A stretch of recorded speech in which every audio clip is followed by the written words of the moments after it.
আলহামদুলিল্লাহ, মহিয়ান বরিয়ান সর্বশক্তিমান আল্লাহ সুবহানাহু ওয়া তাআলার দরবারে লাখ কোটি শুকরিয়া আদায় করি যে আল্লাহ রাব্বুল আলামিন আজকে পবিত্র মুহররমের চাঁদের তৃতীয় জুমার দিনে জুমার নামাজ আদায় করার জন্য আমাদেরকে মসজিদে আসার বসার তৌফিক দান করেছেন।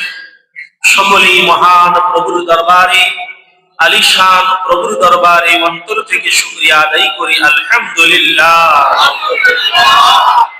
লক্ষ কোটি দুরূদ ও সালাম প্রেরণ করি আকায়ে নামদার তাজদারে মদিনা আহমদ মুস্তাফা মুহাম্মদ মুজতবা সাইয়্যিদুল মুরসালিন খাতামুন নবিয়্যিন মুহাম্মাদুর রাসূলুল্লাহ সাল্লাল্লাহু আলাইহি ওয়াসাল্লাম। সম্মানিত হাজিরিন, আল্লাহ সুবহানাহু ওয়া তাআলা এত সুন্দর করে পৃথিবীটাকে সাজিয়েছেন, পৃথিবীটাকে সৃষ্টি করেছেন এবং এই সুন্দর পৃথিবীতে আমাদেরকে বসবাস করার জন্য আল্লাহ রাব্বুল আলামিন যে হায়াত নামক নিয়ামত দান করেছেন, এই হায়াত পেয়ে আমরা আল্লাহ রাব্বুল আলামিনের গোলামি করব, আল্লাহর ইবাদত করব। আল্লাহ তাআলা আমাদেরকে এটাই হুকুম করেছেন।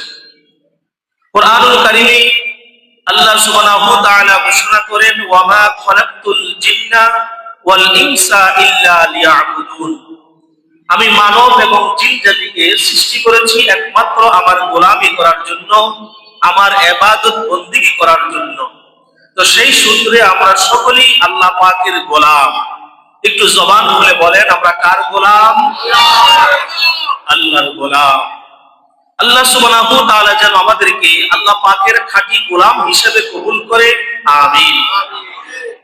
সম্মানিত হাজিরিন, হিজরি সনের প্রথম মাস মুহররম মাস। গত জুমায় আমরা পবিত্র শুহাদায়ে কারবালার স্মরণে আলোচনা করেছি। আজকের জুমায় আমরা আলোচনা করব আহলে বাইত সম্পর্কে।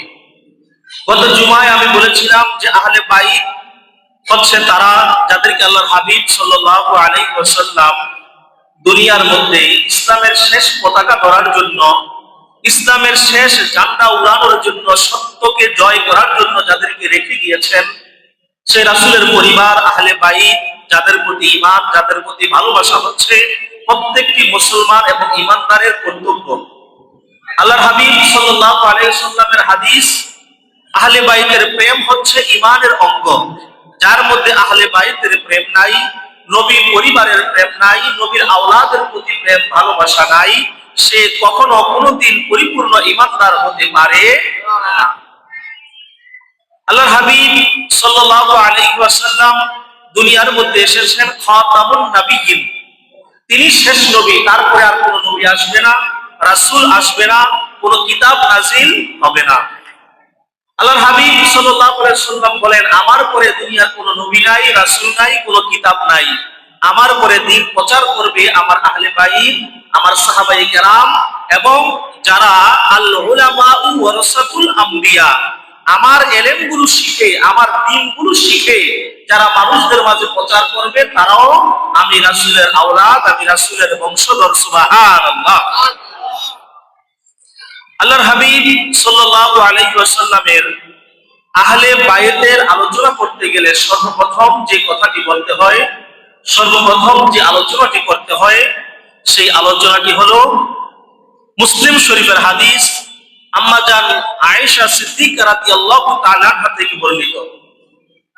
মুসলিম শরীফের হাদিস, আম্মা জান আয়েশা সিদ্দিকা রাদিয়াল্লাহু তাআলা আনহা বলেন, একদিন সকালবেলা আমি দেখলাম পেয়ারা নবী, মায়ার নবী সকালবেলা তিনি ঘর থেকে বের হলেন।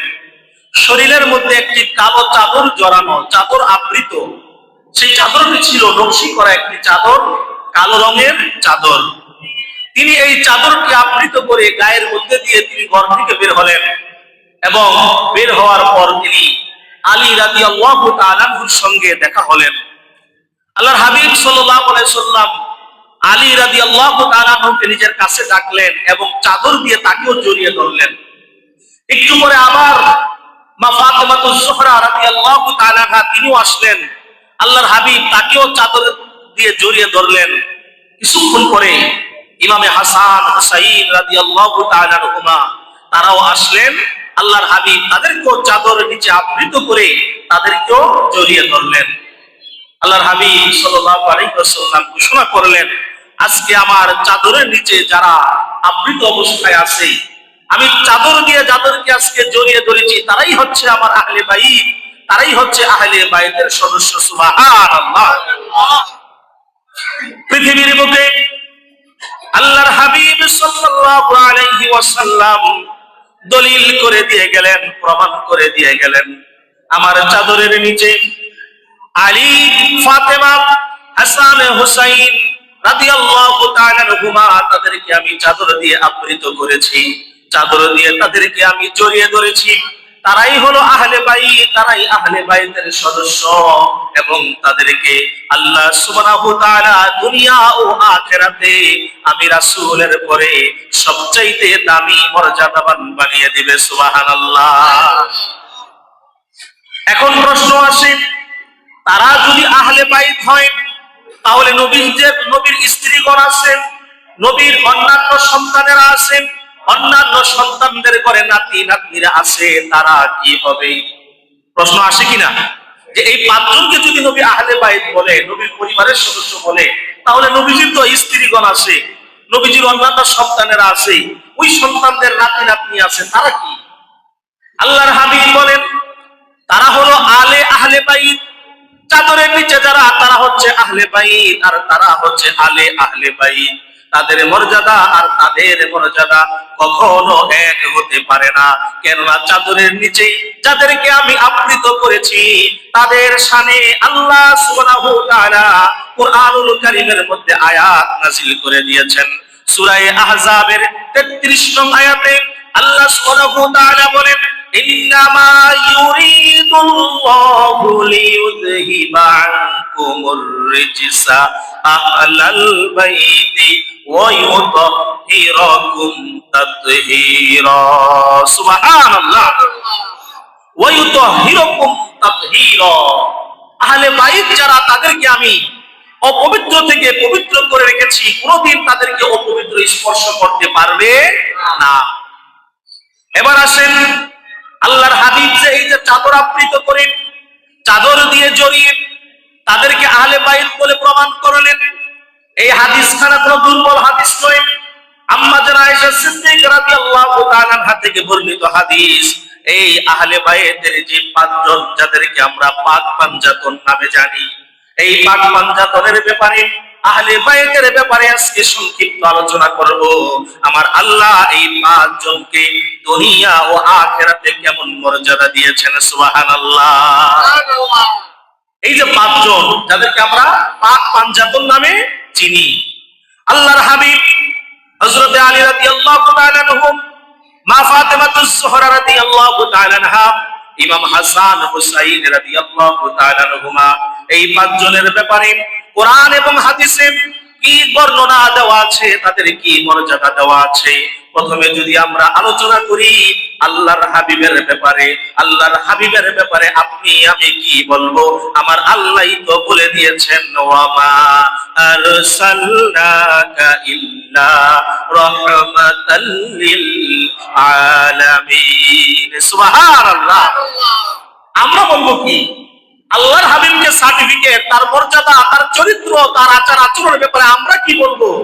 যিনি তামাম জাহানের মালিক, তিনি সমস্ত জগতের মালিক, সেই আল্লাহই তো বলতেছে, ওয়া মা আরসালনাকা ইল্লা রাহমাতাল লিল আলামিন। হে রাসূল, আমি আপনাকে গোটা জগতের জন্য রহমত হিসেবে, বরকত হিসেবে প্রেরণ করেছি। সুবহানাল্লাহ।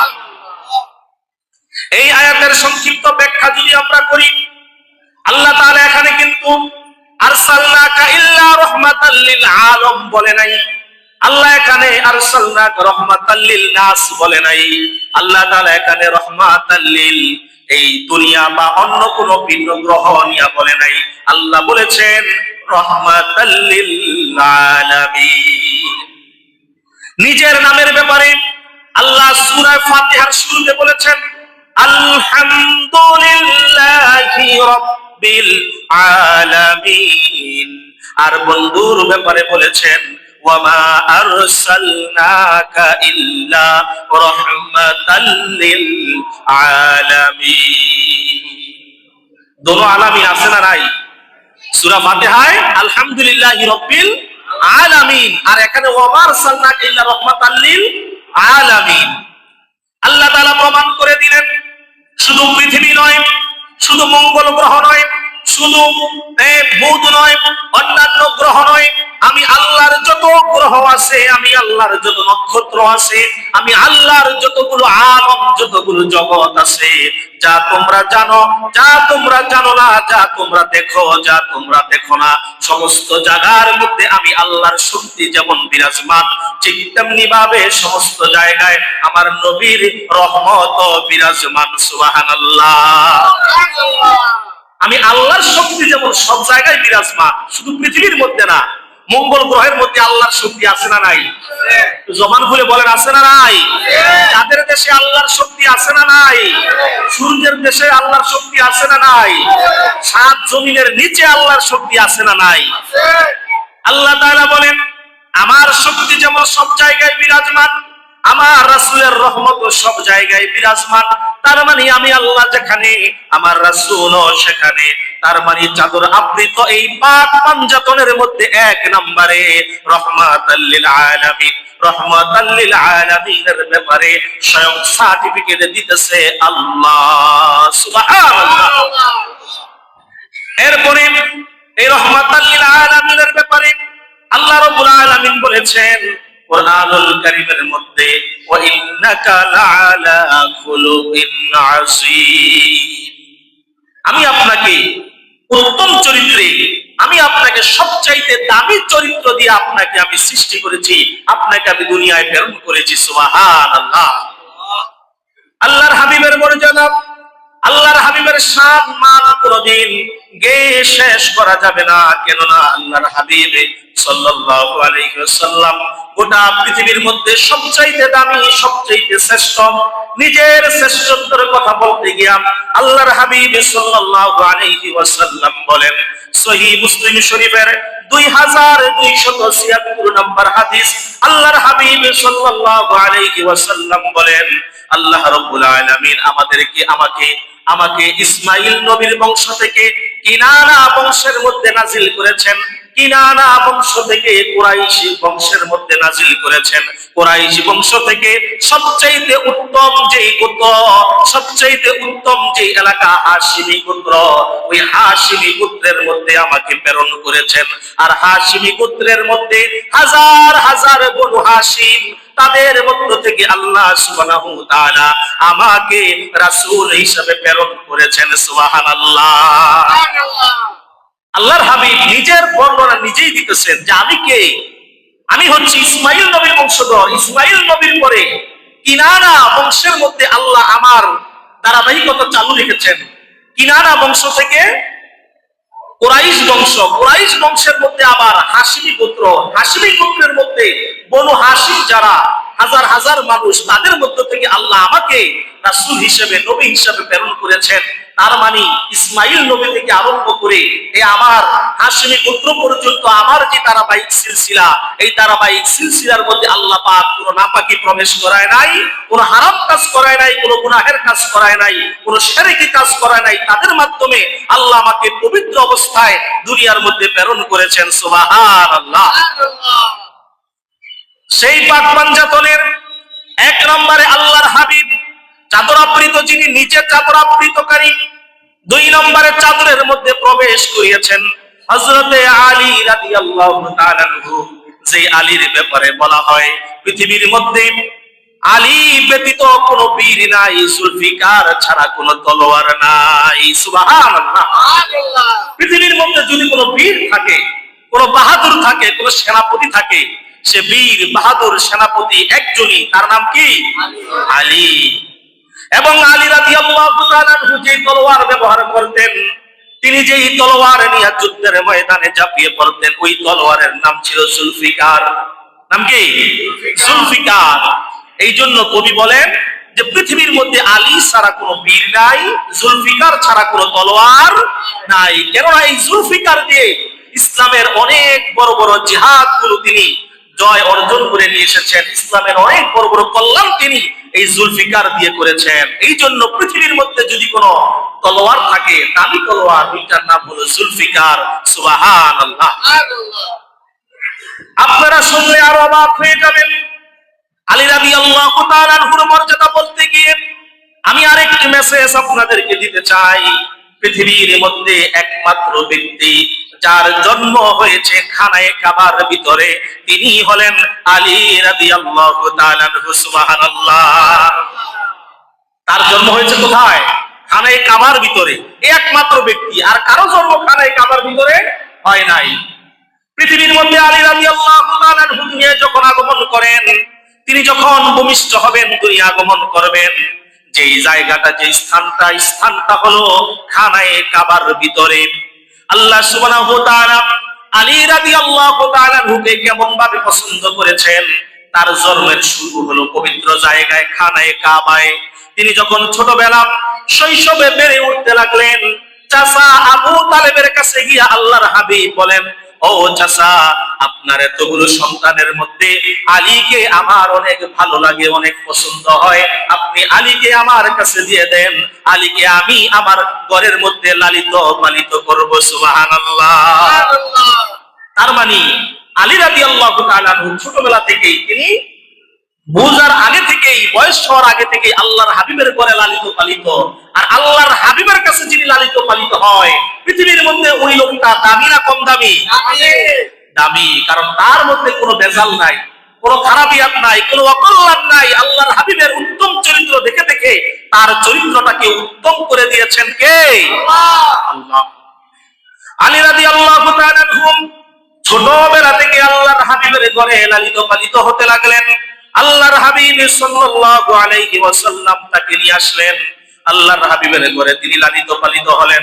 আল্লাহর হাবিব সাল্লাল্লাহু আলাইহি ওয়াসাল্লাম বলেন, ছোটদের মধ্যে, শিশুদের মধ্যে যে সর্বপ্রথম ঈমান গ্রহণ করেছেন, ইসলাম গ্রহণ করেছেন, সে হলো আমার আলী। সুবহানাল্লাহ। ছোটদের মধ্যে, নাবালেগদের মধ্যে, যে এখনো বুঝে নাই ইসলাম কি, দিন কি, ধর্ম কি, মুসলমান কি, আল্লাহর হাবিব আলী রাদিয়াল্লাহু তাআলা আনহুকে ডেকে বললেন, ও আলী, তোমার কাছে আমি দ্বীনের দাওয়াত নিয়ে এসেছি, কোরআনের দাওয়াত নিয়ে এসেছি। কেউ জানে না, কেউ জানে না। সর্বপ্রথম খাদিজাতুল কুবরা রাদিয়াল্লাহু তাআলা আনহাকে দাওয়াত দিলাম। 2 নম্বরে আমার বন্ধু আবু বকরকে দাওয়াত দিলাম। এবার 3 নম্বরে আমি তোমার কাছে এসেছি দাওয়াত নিয়া। তুমি কি আমার দ্বীন, আমার ধর্ম, আমার ইসলামটাকে গ্রহণ করবানি? আলী রাদিয়াল্লাহু তাআলা আনহু ডাক দিয়া বলেন, ইয়া রাসূলুল্লাহ, ইয়া হাবিবাল্লাহ, অগপ্রাণের নবী, আমি সত্য মিথ্যা যাচাই করতে চাই না, ভালো মন্দ দেখতে চাই না। আমি শুধু জানি আপনার সংস্পর্শে থেকে কোনোদিন আমি খারাপ কিছু দেখি নাই, অন্যায় কিছু দেখি নাই। তার মানে সত্যি আপনি নবী হবেন। নবুয়তি যদি আসে একমাত্র আপনার কাছেই আসবে। সুবহানাল্লাহ। অতএব আমি আর কোনো চিন্তা করতে চাই না, কারো কাছ থেকে অনুমতি নিতে চাই না। এই মুহূর্তে আপনি আমাকে কালিমা পড়ায়া দেন, লা ইলাহা ইল্লাল্লাহু মুহাম্মাদুর রাসূলুল্লাহ সাল্লাল্লাহু আলাইহি ওয়াসাল্লাম। আলী মুসলমান হয়ে গেলেন এবং নাম লেখায়া দিলেন যে পৃথিবীর মধ্যে কোন নাবালেগ যদি মুসলমান হয়, না বোঝা অবস্থায় কোনো মানুষ যদি মুসলমান হয়, আমি আলী, আমার আগে কেউ মুসলমান হতে পারে নাই। আলী রাদিয়াল্লাহু তাআলা আনহুর আরেকটি মর্যাদা বলেই আমি তার ঘটনাটা শেষ করে দিব। পাক পাঞ্জাতনের দ্বিতীয় ব্যক্তি আলী রাদিয়াল্লাহু তাআলা আনহুকে আল্লাহর হাবিব সাল্লাল্লাহু আলাইহি ওয়াসাল্লাম তাকে উপাধি দিয়েছেন ইউহিব্বুহু ওয়া ইউহিব্বুল্লাহ। পৃথিবীর মধ্যে এমন একজন মানুষ আছে যে আল্লাহকে ভালোবাসে এবং আমার আল্লাহও তাকে ভালোবাসে। সুবহানাল্লাহ। ইউহিব্বুহু ওয়া ইউহিব্বুল্লাহ, যে আল্লাহকে ভালোবাসে, আল্লাহও তাকে ভালোবাসে। ঘটনাটি হলো সপ্তম হিজরিতে আল্লাহর হাবিব সাল্লাল্লাহু আলাইহি ওয়াসাল্লাম খায়বারের দুর্গ ইসলামের আনার জন্য, মুসলমানদের জয়ী করার জন্য খাইবারের দুর্গ জয়লাভ করে মুসলমানদের আয়ত্তে আনার জন্য আল্লাহর হাবিব প্রথমে আবু বকর সিদ্দিক রাদিয়াল্লাহু তাআলা আনহুকে পাঠালেন। তিনি পরাজয় বরণ করে চলে আসলেন, জয়ী হতে পারলেন না। পরের দিন ওমরে ফারুক রাদিয়াল্লাহু তাআলা আনহুকে পাঠালেন, তিনিও পারলেন না। এবার আল্লাহর হাবিব এশারের নামাজের সময় ঘোষণা দিলেন, আগামীকাল সকালবেলা এমন একজনের হাতে আমি পতাকা তুলে দিব, এমন একজন যাবে খায়বারের দুর্গ অর্জন করার জন্য, মুসলমানদেরকে জয়ী করার জন্য। ইউহিব্বুহু ওয়া ইউহিব্বুল্লাহ, যে আমার আল্লাহকে ভালোবাসে আমার আল্লাহও তাকে ভালোবাসে। সুবহানাল্লাহ। নাম কিন্তু বলে নাই, শুধু এশার নামাজের পরে বলছে কি যে এমন একজনকে কালকে ফজর নামাজের পরে আমি পতাকা তুলে দিব এমন একজনের হাতে, যে আমার আল্লাহকে ভালোবাসে আমার আল্লাহ তাকে ভালোবাসে। এখন সাহাবীদের মনের মধ্যে তো জল্পনা কল্পনা যে কে সেই লোক যার হাতে আল্লাহর হাবিব পতাকা তুলে দিবেন। এই খাইবারের দুর্গ আবু বকর সিদ্দিক পারলেন না, ওমরে ফারুক রাদিয়াল্লাহু তাআলা আনহুমা তারা পারলেন না। এমন কোন বীর বাহাদুর যার হাতে আল্লাহর হাবিব পতাকা তুলে দিবেন? সকালবেলা ফজরের নামাজের পর আল্লাহর হাবিব সালাম ফিরিয়ে সাহাবাদের দিকে মুখ করে বসলেন। তিনি আরজ করলেন, হে আমার সাহাবারা, হে আমার সাহাবায়ে কেরাম, সবাইকে আমি দেখতেছি কিন্তু আমার আলীকে কেন দেখি না? আমার আলী কোথায়? এখানে সব সাহাবীরা নামাজে উপস্থিত, আলী কি আজকে নামাজে আসে নাই? একজন সাহাবী বলে, ইয়া রাসূলুল্লাহ, আলীর চোখ উঠেছে। আমাদের চোখ ওঠে না, এই যে চোখ লাল হয়ে যায়, বলতেছি ইয়া রাসূলুল্লাহ, আলীর চোখ উঠেছে, এই জন্য তিনি চোখ ওঠার ব্যথার যন্ত্রণায় বাড়িতে নামাজ পড়েছেন, জামাতে শামিল হতে পারে নাই। আল্লাহর হাবিব বললেন, দুইজন যাও, আলীকে ধরে নিয়ে আসো, ধরে ধরে আমার কাছে নিয়ে আসো। আলী রাদিয়াল্লাহু তাআলা আনহুকে বাড়ি থেকে দুইজন লোক ধরে আল্লাহর হাবিবের সামনে আনলেন। আল্লাহর হাবিব নিজের মুখ থেকে লালা মুবারক নিয়ে আলী রাদিয়াল্লাহু তাআলা আনহুর চোখের মধ্যে লাগিয়ে দিলেন, ঠোঁট মুবারক দিয়ে ফু দিলেন। দেওয়ার পরে বললেন, আলী এখন তোমার কেমন লাগে? আলী রাদিয়াল্লাহু তাআলা আনহু বলে, ইয়া রাসূলুল্লাহ, ইয়া হাবিবাল্লাহ, আল্লাহকে সাক্ষী রেখে বলি, আগের চাইতে আমার চোখের পাওয়ার যেন এখন আরো বেড়ে গেছে। সুবহানাল্লাহ। এবার আল্লাহর হাবিব বললেন, আলী, এই নাও ইসলামের পতাকা, তোমার হাতে আমি কালিমার পতাকা তুলে দিলাম, ইসলামের পতাকা তুলে দিলাম। যাও খাইবারের দুর্গ, তুমি ওখানে গিয়ে যুদ্ধ করে বিদুর্মীদের সঙ্গে জিহাদ করে এই খাইবারের দুর্গ জয়ী হয়ে এরপরে তুমি মদিনার মধ্যে আসবে। আল্লাহর হাবিব সাল্লাল্লাহু আলাইহি সাল্লাম এই যে আলী রাদিয়াল্লাহু তাআলা আনহুকে পাঠালেন আর বললেন যে এমন একজনকে আমি দিব যাকে আল্লাহ ভালোবাসে, সেও আল্লাহকে ভালোবাসে। আলী রাদিয়াল্লাহু তাআলা আনহু ওই খাইবারের দুর্গ তিনি অর্জন করে আসলেন, জয়ী হয়ে আসলেন। খাইবারের দুর্গের একটি বিরাট বড় লোহার দরজা আছে, যেমন আমাদের মসজিদের এই যে দরজাগুলো বিশাল বড় বড় দরজা, এই দরজাগুলো একজন মানুষ একা আলগানো কি সম্ভব? এর চাইতে আরো বড় দরজা, লোহার কপাট। আলী রাদিয়াল্লাহু তাআলা আনহু যুদ্ধের এক পর্যায়ে তিনি জুলফিকার নামক তলোয়ার দিয়ে যুদ্ধ করেন, আর ডাল হিসেবে তার যে ডাল ছিল ডালটা ভেঙে গেল। তিনি খাইবারের দুর্গের লোহার যে বিশাল বড় দরজাটা খুলে এক হাত দিয়া দরজা ধরে আর এক হাত দিয়া তিনি তলোয়ার দিয়া জিহাদ করে। আল্লাহর হাবিব বলেন, মানুষ এটা কিভাবে পারে? মানুষের পক্ষে কিভাবে সম্ভব? যুদ্ধের পরে আল্লাহর হাবিব বলেন, ও আলী, এই যে এত বড় দরজাটা তুমি হাতের মধ্যে নিয়া ডাল হিসাবে তুমি জিহাদ করেছো, যুদ্ধ করেছো, আজকে একটু দরজাটা আলগি দিয়ে আমাকে দেখাও, একটু আলগি দিয়ে আমাকে দেখাও। এত বড় দরজা তুমি কিভাবে আলগি দিলা? এটা মানুষ কিভাবে পারে এত বড় লোহার দরজাকে একা তুলে ফেলতে এক হাতে? আলী রাদিয়াল্লাহু তাআলা আনহু পরের দিন দুই হাত দিয়ে শত চেষ্টা করে ও দরজা নাড়াতে পারলেন না, তুলতে পারলেন না। আল্লাহর হাবিব বলেন, ও আলী, ওই যুদ্ধের সময় তোমার নিজের কোন শক্তি দিয়া তুমি যুদ্ধ করো নাই, ওই যুদ্ধের সময় আল্লাহ পাকের ঐশিক শক্তি দিয়া তুমি জিহাদ করেছো। সুবহানাল্লাহ। এই জন্য তোমার সম্ভব হয়েছে, আল্লাহ তোমাকে ভালোবাসে, এই জন্য তুমি ওই দিন পেরেছো। এই হলো সেই আলী। আল্লাহর হাবিবের চাদর আবৃত ৩ নম্বর ব্যক্তি খাতুনে জান্নাত ফাতেমাতুজ জোহরা রাদিয়াল্লাহু তাআলা আনহা, যার ব্যাপারে আল্লাহর হাবিব সাল্লাল্লাহু আলাইহি ওয়াসাল্লাম বলেছেন, সাইয়্যিদাতুন নিসাই আহলিল জান্নাহ, যিনি হবে জান্নাতের মধ্যে সমস্ত মহিলাদের সরদারিনী। সুবহানাল্লাহ, সুবহানাল্লাহ।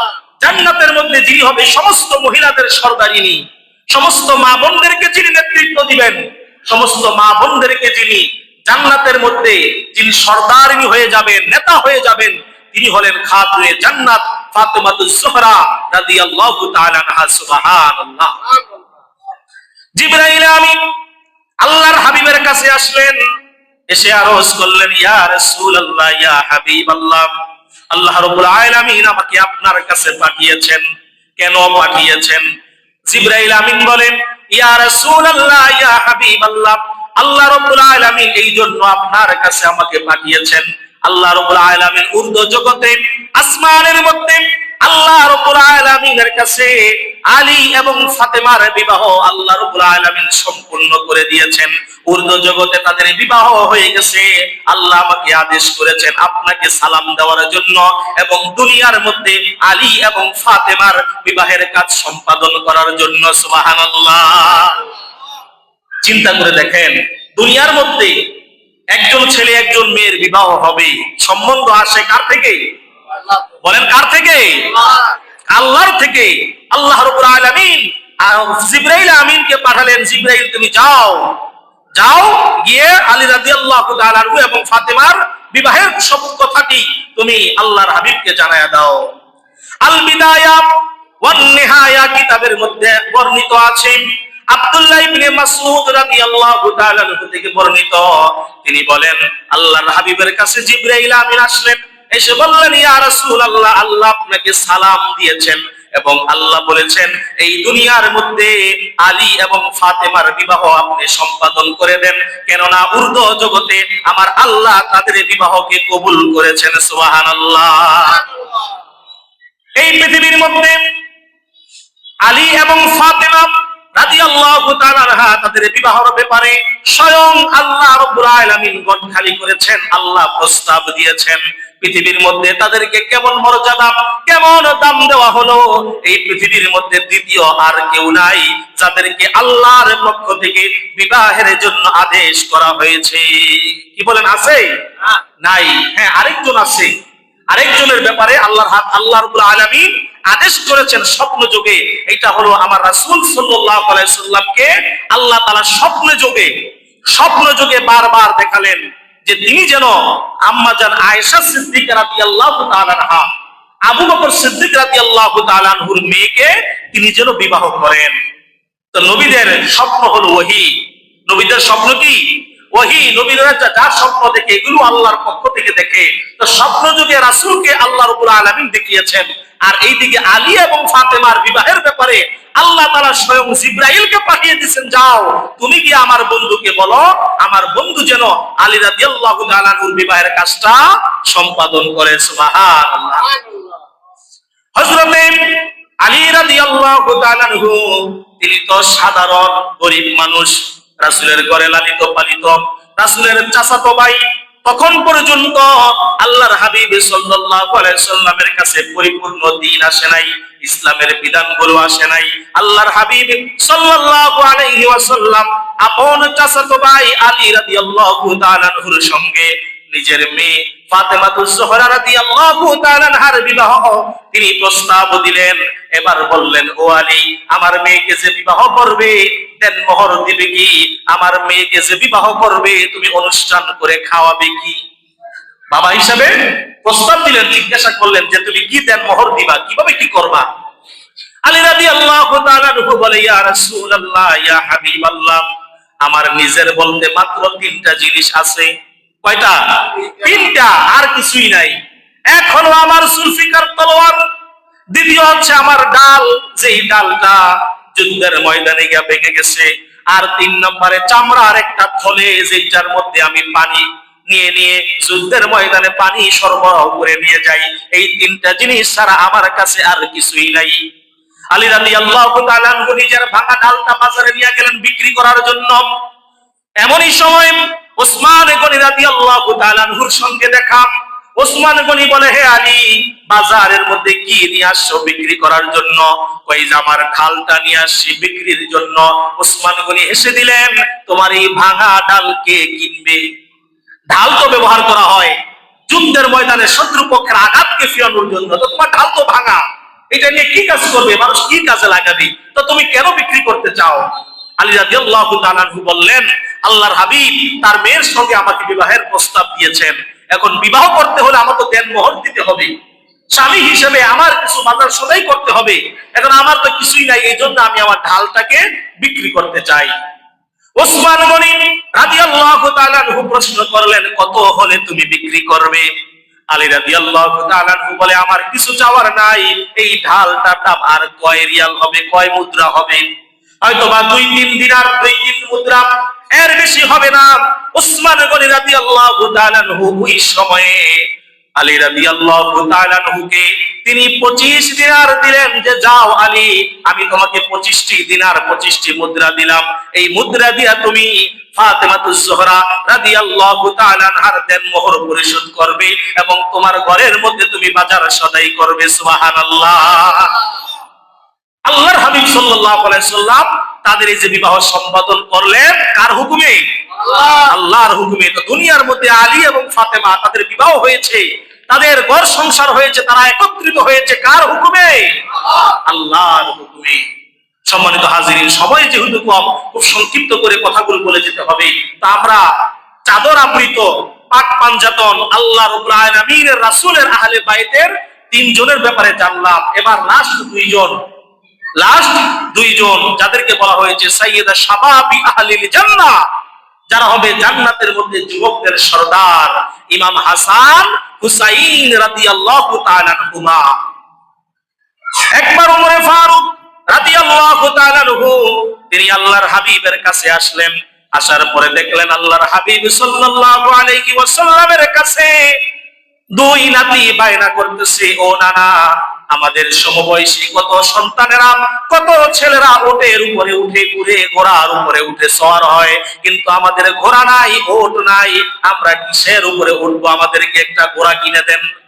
আল্লাহর হাবিব চোখের পানিগুলো জড়জড় করে ফেলে কাঁদে আর বলে, যে রাসূল 3 দিন যাবত অনাহারে থাকে, যে রাসূলের ঘরে ঠিকমতো খাবার হয় না, ও আমার নাতিরা, সেই নবীর কাছে, সেই নানার কাছে তোমরা এসেছো ঘোড়া দাবি করার জন্য।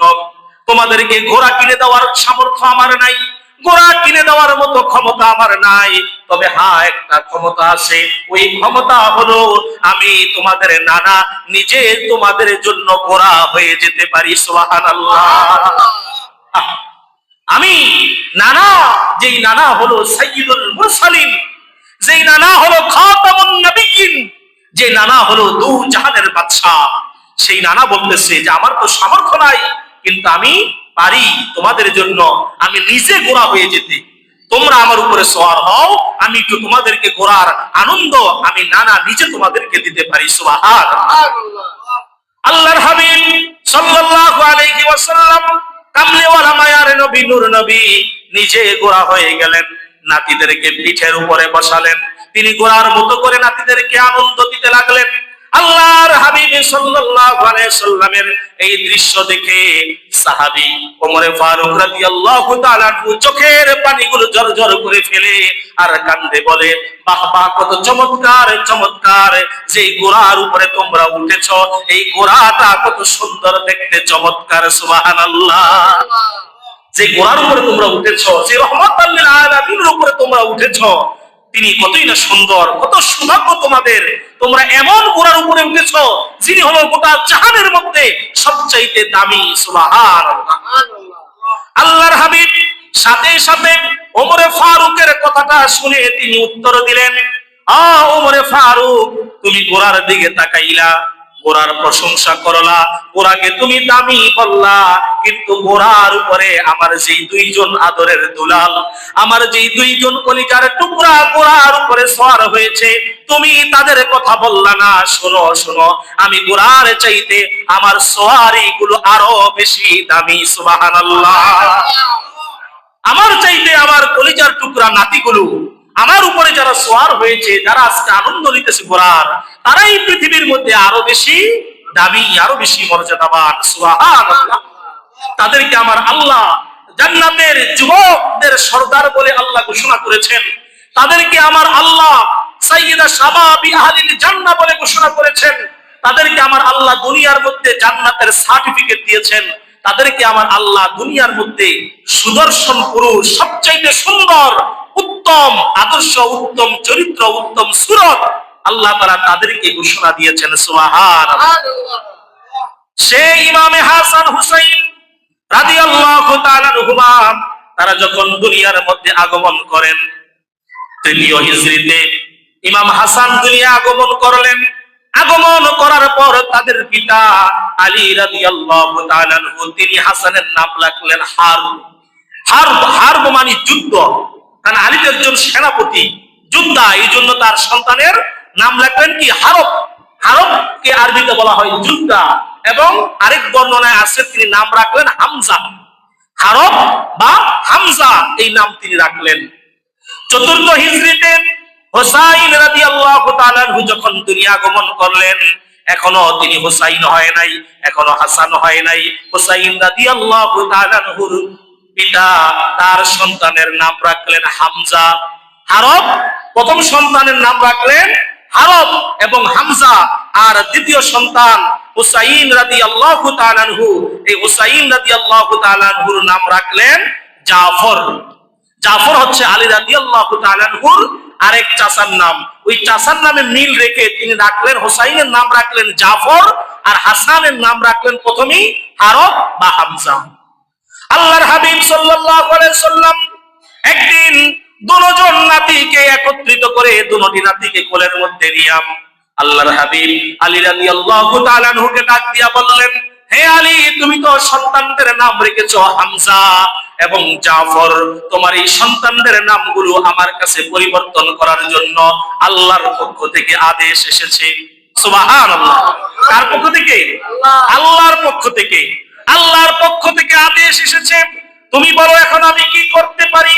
আলী রাদিয়াল্লাহু তাআলা আনহু সাথে সাথে উত্তর দিলেন, আল্লাহু ওয়া রাসূলু আ'লাম, আমি কিছুই জানি না, যা জানে আল্লাহ এবং তার রাসূল জানে। সুবহানাল্লাহ। আমি কিছুই জানি না, আমি তো হওয়ার পর একটা নাম রাখছি। এখন আপনি যদি মনে করেন আল্লাহর হুকুমে নাম পরিবর্তন করে রাখবেন, আমার কোনো আপত্তি নাই। এই যে দেখেন, আমরা এত বছর জেনে আসছি হাসান হুসাইন, কিন্তু তাদের প্রথম নাম ছিল কি? হারব বা হামজা, হাসানের নাম, আর হুসাইনের নাম ছিল জাফর। এই দুইজনের নাম আল্লাহর হুকুমে পরিবর্তন করে আল্লাহর হাবিব সাল্লাল্লাহু আলাইহি ওয়াসাল্লাম তাদের নাম রাখলেন হাসান হুসাইন, যাদেরকে একত্রে বলা হয় হাসনাইন। একত্রে বলা হয় কি? হাসনাইন। আল্লাহর হাবিব বলেন, মানুষ দুনিয়ার মধ্যে বিভিন্ন ফুলের ঘ্রাণ নেয়, গোলাপ ফুলের ঘ্রাণ নেয়, গাঁদা ফুলের ঘ্রাণ নেয়, রজনীগন্ধার ঘ্রাণ নেয়, নেই কি নেই না? বিভিন্ন ফুলের ঘ্রাণ আমরা নেই কি নেই না? ফুল আমাদের সবার কাছে প্রিয়, কি বলে ঠিক না? এই জন্য কবি আমাদেরকে বলেছেন যে জুটে যদি একটি পয়সা খাদ্য কিনিও ক্ষুধার লাগি, জুটে যদি দুইটি পয়সা ফুল কিনে নিও হে অনুরাগী। যে তোমার কাছে যদি একটি পয়সা জুটে, তুমি খাদ্য কিনবে তোমার ক্ষুধা নিবারণের জন্য, আর তোমার কাছে যদি দুইটি পয়সা জুটে তাহলে ফুল কিনে নিও হে অনুরাগী, কারণ খাবার তোমার পেটের ক্ষুধা মিঠায় আর ফুল তোমার মনের ক্ষুধা মিঠায়। কি বলে ঠিক কিনা? আল্লাহর হাবিব সাল্লাল্লাহু আলাইহি সাল্লাম বলেন, দুনিয়ার মধ্যে মানুষ বিভিন্ন ফুলের ঘ্রাণ নেয়, গোলাপের ঘ্রাণ নেয়, হাসনাহেনার ঘ্রাণ নেয়, বেলি ফুলের ঘ্রাণ নেয়, কিন্তু এই দুনিয়ার মধ্যে যখনই আমার ফুলের ঘ্রাণ নিতে মনে চাইতো, আমি হাসান এবং হুসাইনের ঘ্রাণ নিতাম। সুবহানাল্লাহ। আমি কোন ফুলের ঘ্রাণ নিতাম না, আমি গোলাপ ফুলকে আমার কাছে নিতাম না, হাসনাহেনাকে আমার কাছে নিতাম না। যখনই আমার ফুলের ঘ্রাণ নিতে মনে চাইতো, আমি হাসানের শরীরের মধ্যে গিয়ে ঘ্রাণ নিতাম, হুসাইনের শরীরের মধ্যে ঘ্রাণ নিতাম।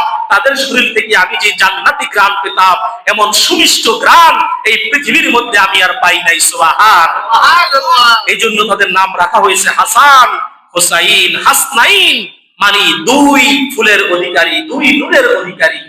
হাসনাইন দুইটি ফুল। আল্লাহর হাবিব সাল্লাল্লাহু আলাইহি সাল্লাম তাদের নাম পরিবর্তন করে আল্লাহর হুকুমে হাসান এবং হুসাইন রাখলেন। এবার আসেন তত্ত্ববহুল লাস্ট একটি অবাক করা কথা। পৃথিবীর মধ্যে আরবের যে লোক যারা, তারা আরবি বিষয়ে অনেক পণ্ডিত। কি বলেন, পণ্ডিত না? তাদের ভাষাই তো আরবি, তারা এই বিষয়ে অনেক জ্ঞান রাখে। সমস্ত মানুষ জানে যে হাসান এবং হুসাইন এই নাম দুইটা অনেক সুন্দর নাম। এই নামের অর্থই হচ্ছে সবচাইতে সুদর্শন, সবচাইতে সুন্দর, সবচাইতে ভালো। কিন্তু পৃথিবীর মধ্যে হাসান এবং হুসাইন এই দুইটি নাম আল্লাহর হাবিবের এই নাতিদ্বয় ছাড়া পৃথিবীর ইতিহাসে এই হাসান হুসাইন পর্যন্ত কেউ কোনোদিন রাখে নাই। সুবহানাল্লাহ। কেউ কোনোদিন রাখে নাই। পৃথিবীর মধ্যে এত নবী রাসূল আসলো, এত আম্বিয়া কেরামগণ আসলো, এত মানুষ আসলো, আরবের মানুষ তারা আরবি ভাষায় পণ্ডিত, তারাও কোনোদিন তাদের বাচ্চাদের নাম, সন্তানদের নাম হাসান বা হুসাইন রাখে নাই। পৃথিবীর মধ্যে সর্বপ্রথম এই আহলে বাইতের সদস্য, নবীর পরিবার, নবীর আওলাদের সদস্য, এই তাদের দুই নাতির নাম রাখা হলো হাসান হুসাইন। তো তাদের এই দুইজনের পর থেকে এখনো পর্যন্ত পৃথিবীর মধ্যে হাসান হুসাইন আছে না নাই? বলেন, আছে না নাই? আমাদের নামের আগে পরে হাসান হুসাইন আছে না নাই? বিভিন্ন সময় আমরা হাসান হুসাইন আমাদের নামের আগে পরে আমরা রাখি, কিন্তু এর আগে নবীর নাতিদ্বয়দের আগে কেউ কোনোদিন এই নাম রাখে নাই। আল্লাহর হাবিব বলেন কেন রাখে নাই? এইটার উত্তর হলো আল্লাহ রাব্বুল আলামিন তার নূরের পর্দা দিয়ে এই নাম দুইটাকে আবৃত করে রেখেছেন। সুবহানাল্লাহ। এটা আমার বানানো কোনো কথা না, কিতাবের বর্ণনা। আল্লাহর হাবিব সাল্লাল্লাহু আলাইহি সাল্লাম বলেন আল্লাহ রাব্বুল আলামিন নূরের পর্দা দিয়ে নাম দুইটাকে আবৃত করে রেখেছেন, ডেকে রেখেছেন। কিয়ামত পর্যন্ত মানুষ এই নামের অর্থ জানে কিন্তু নাম রাখে না। মানুষ এই নামটা সম্পর্কে জানে যে হাসান হুসাইন সুন্দর নাম, কিন্তু কারো নাম রাখে নাই, কোন নবীদের নাম রাখে নাই, নবীদের সন্তানদের নাম রাখে নাই, কারণ আল্লাহ তাদেরকে রাখার মতো ব্রেন, শক্তি, জ্ঞান আল্লাহ দান করে নাই। নূরের পর্দা দিয়ে আল্লাহ ডেকে রেখেছেন একমাত্র সাইয়্যিদা শাবাবি আহলিল জান্নাহ, জান্নাতের এই দুইজন যুবকদের নাম আল্লাহ দুনিয়ায় সর্বপ্রথম হাসান হুসাইন রাখবেন এই জন্য। সুবহানাল্লাহ। দেখেন তাদেরকে কত মর্যাদা আল্লাহ দিলেন, কত দাম আল্লাহ দিলেন। তো সেই আহলে বাইত, সেই নবী পরিবার, সেই আহলে বাইতের সদস্য যারা, তাদের প্রতি ঈমান, তাদের প্রতি ভালোবাসা, তাদের প্রতি মহব্বত আমাদের দরকার আছে না নাই? এক সেকেন্ডের জন্য যার অন্তরে আহলে বাইতের প্রেম থাকবে না, মনে রাখবেন আমি বলে যাই, তার ঈমান থাকবে না, তার ঈমান থাকবে না। যে এক সেকেন্ডের জন্য, যে আমি এক সেকেন্ডের জন্য আহলে বাইতের মানলাম না, আমি হাসান হুসাইনকে মানি না, আমি মা ফাতেমা, আলী রাদিয়াল্লাহু তাআলা আনহুমা তাদেরকে মানি না, তার ঈমান থাকবে না। অতএব সম্মানিত হাজিরিন, পৃথিবীর মধ্যে আল্লাহর হাবিবের পরে এই যে আল্লাহর হাবিব চাদর আবৃত করে যে পাঁচজন পাক পাঞ্জাতন যাদেরকে আহলে বাইত বলে আল্লাহ ঘোষণা করলেন, আল্লাহর হাবিব ঘোষণা করলেন, তারাই হচ্ছে পৃথিবীর মধ্যে সবচাইতে দামি, সবচাইতে মর্যাদাপূর্ণ। এবং তাদের পরে যারা নবীর স্ত্রীগণ, নবীর অন্যান্য সন্তানগণ, নবীর অন্যান্য বংশধর যারা হয়, হযরত আব্বাস রাদিয়াল্লাহু তাআলা আনহুর বংশধর, জাফর রাদিয়াল্লাহু তাআলা আনহুর বংশধর যারা আছে, তারা হচ্ছে কি এই পৃথিবীর মধ্যে আলে আহলে বাইত। তারা হলো আলে আহলে বাইত। আর সরাসরি আহলে বাইত হচ্ছে আল্লাহর হাবিবের এই চাদর আবৃত এই পাঁচজন। আল্লাহ রাব্বুল আলামিন আহলে বাইত, আলে আহলে বাইত সমস্ত সাহাবায়ে কেরাম সহ সকলের উপরে প্রেম, ভালোবাসা, ঈমান আমাদের অর্জন করার তৌফিক দান করুক। সকলে বলে আমিন।